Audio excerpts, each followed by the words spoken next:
Hello, problem solvers. Today I wanted to give an answer to a question that somebody posted on my video, Process Improvement 101. They asked about applying lean in the service industry. And I thought this is a good question to actually answer for everybody. So I'm just trying to squeeze this in here and make sure that I give you an answer while I have a quick few minutes so that this person gets an answer and hopefully somewhat of a timely, a timely period, even though it's been a few days. So what they said was that they watched my videos. They really liked how we broke down the tools, but they said, it can be really confusing when they look at all these tools, especially with Greenbelt. So what they said is, I love that you have so much experience with the application of these tools. Which tools would you suggest that best works in a service-based organization like health? And what steps do I take to plan the continuous improvement project? Now, they also sent me a few other questions behind this that I'm going to answer as well. This is a meaty question. So first, let's start with that service versus manufacturing. So what are the differences between applying lean in a service organization versus a manufacturing context? So there's two major things that I want to call out here. One, in the service industry, one of the big differences is that we can't see the product. So in manufacturing, we can see that product and we can see it move through these different machines, move through our process where it's really clear what is the product and what steps is it moving through. But in the service industry, this is not as clear. It's really, really hard for us to see this service move through all those different steps of our process because they're moving through people usually. They're moving through maybe software. So that makes it quite invisible, which means that we, as the Lean Six Sigma practitioners, have to make that visible for our teams. Whereas in the product setting, this is much easier to see. Now, the second part of this, or the nuance here, is that means that we are in the service industry much more focused on people and behaviors. So a lot of the things that we're going to be able to influence change on are going to be around behavior changes that people need to make. Now, if you've tried to change anybody's behavior in the past, it's hard. People don't want to change. So it makes it really challenging for us to go into the service industry where we can't see the product. And now we have to really focus on changes that are people-based, not equipment-based or ingredient-based, variable-based, right? When we're talking about manufacturing, maybe you decide that you're going to change a piece of your tooling, or you're going to change one of the things that go into whatever you're making. So if you're making cookies, maybe you're going to use a different type of flour, right? We can't really do that in the same way in the service industry, so it can be really challenging. So let's just kind of start at that place where we see that difference between the service industry and the product or manufacturing industry. So coming in, we know it's going to be a little bit more challenging. So the first question here, what tools would I suggest that you use in a service-based organization? So there are 3 tools that I would recommend that you really master and you try to really get good at, because they're going to help you in the service industry just break in, right? So I'm talking about here foundational tools. So tools to start with. So some of the tools that I think that you should master first when you're going to do this in the service industry is 1, the 8 wastes. So start doing Gemba walks, start using those downtime wastes, and start looking for those. Now, you may need to challenge yourself or the teams that you're talking to in how do you interpret this for your business. So overproduction can be a hard one, right? We talk about having a finished good ready before it's time to, but in the service organization, this might be something like maybe you have training ready too early. Maybe you have forms ready too early. Maybe you've created too many systems too early and the people aren't actually ready to use those yet, and then something changes and now they're never going to use that tool that you've designed, right? So look at those different downtime wastes and see how you can interpret that for your teams. See what examples that you can start to come up with your teams. Do Gemba walks, challenge other people in your business. The second one would be 5S. Now, you're going to say, Amanda, this is very, very manufacturing based. 5S is all about making sure that our environment is as free from clutter as possible to make it as easy as possible for us to find what we need.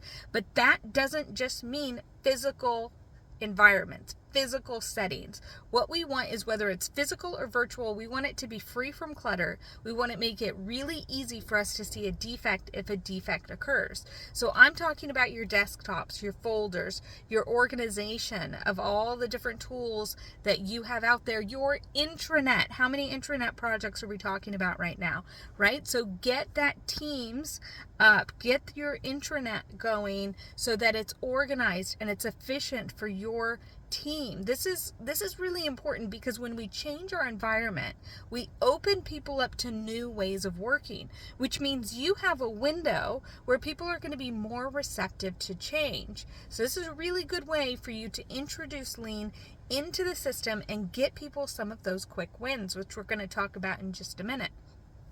That third tool I think that you should really start to master is the 5 whys. So really starting to get into that root cause and asking why, so that you're getting deeper with your teams, because you want to start to set that foundation of scientific thinking now so that you can scale it up and scale it up as you go on. So the second question here, what steps do I take to plan the continuous improvement project? Oh, this is a meaty one too, and I'd say that there's 2 pieces here. So do you want a culture shift, or do you want to do a project? This is the decision that you want to make. If you want to do a culture shift, then this is a whole organizational piece that you're going to need to work with leadership, and you're really going to have to come up with a strategy in terms of what you want to see change. You'll have to really work with people to get on board with continuous improvement, build that competency throughout your team. So this is where you have maybe a CI manager or a leader that can help to facilitate that change across your organization. So that's the culture shift. Obviously, that's the harder thing, but maybe the right thing.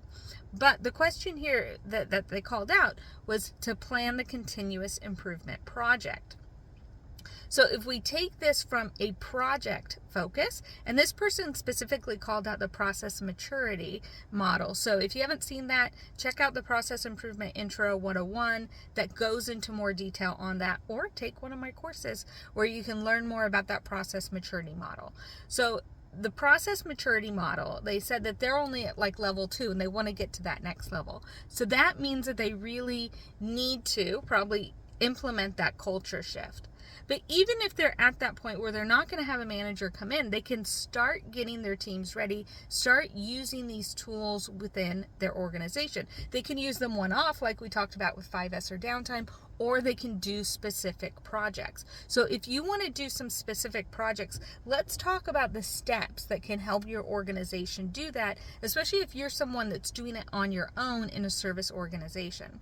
So the first thing that I would recommend is that you start with 5S, because like I said, you change your environment, people are then receptive to changing other things in their process. So if you start with 5S and then you start to do Kaizens, so these are really focused improvement events where you get a team together to make improvements and changes. And some of those improvements and changes could be 5S related, or they could be something entirely different or focused on a specific process. Now, these Kaizens are a chance for you to win the hearts and minds of your team. This is a chance for you to sell continuous improvement, for you to get some of those quick wins so that they're excited about the program. And then after those Kaizens, what you're going to do is you're going to start thinking about that wider lean engagement. Then you're going to start thinking about, do I want to make this a culture shift? How do I do that? Once you've started to implement that, you've seen some of that embed within your culture, that's when you're going to go to Six Sigma. That's when you're going to start getting some green belts or black belts in your organization to run Six Sigma level projects. But what most organizations do is they start with Six Sigma. They don't do any of that foundational work, which means when you start your green belt, you have to almost do all of that within your first green belt project, right? So if you were going to start a project, that's what I recommend. Start with 5S, do a Kaizen, do some wider lean engagement, and then take on a Six Sigma project. Structured problem solving tools are always out there too to help you do that and are really helpful. So PDCA, A3, Kata, DMAIC, lean on those, find one that you love, and see how you can utilize it for your organization. Now, the person that asked this question had a few other questions that they messaged me as well that obviously center around this. And so one is, what are the key steps for project success, and what are some of the pitfalls we want to avoid? So some of the key steps for project success, or I would say here maybe engagement success or lean success, the biggest thing, the thing that drives the car, the things that makes this succeed or fail is all around leadership. If leadership is engaged, then you have a huge chance of having a positive outcome. If leadership isn't engaged, you have a huge chance of not having the outcome that you want. So really important to get that leadership team engaged as much as possible. So talk to leadership, find out what they want, choose projects that are strategically aligned to things that they care about. Right? And then the second piece of this, or, you can have that as one or two, but the second piece of this would be quick wins. So this is quick wins on the floor, but if you can get any of those quick wins for the leadership team too, awesome. So you need to get the leadership team engaged, but you need that bottom-up engagement as well. So if you can get some quick wins, some things that maybe aren't so flashy and exciting for leadership, if you can get those for the staff, for the team that's on the floor doing the work each and every day, then they're more likely to start engaging with you and connecting with you. So really important there. Get some quick wins, understand what leadership wants so that you can strategically align yourself to that and get leadership's buy-in, right? So this is really important for you to have a successful project. And then the other side of that is, what pitfalls do we want to avoid? So I could say not having leadership involved, right? That's definitely something that would be a negative. But I'm going to actually take it a bit of a step further, or a step in a different direction. And this is a team sport. This isn't you improving something magically on your own. You don't have a magic wand. You can't magically make all of this happen and pretend that it's going to work for everyone. This is not magic. This is a team effort. We remember at the beginning, we talked about the difference between a product and a service. Manufacturing versus service industry. In service industry, people are important. Change management is important. It's essential for you to be able to sustain your change.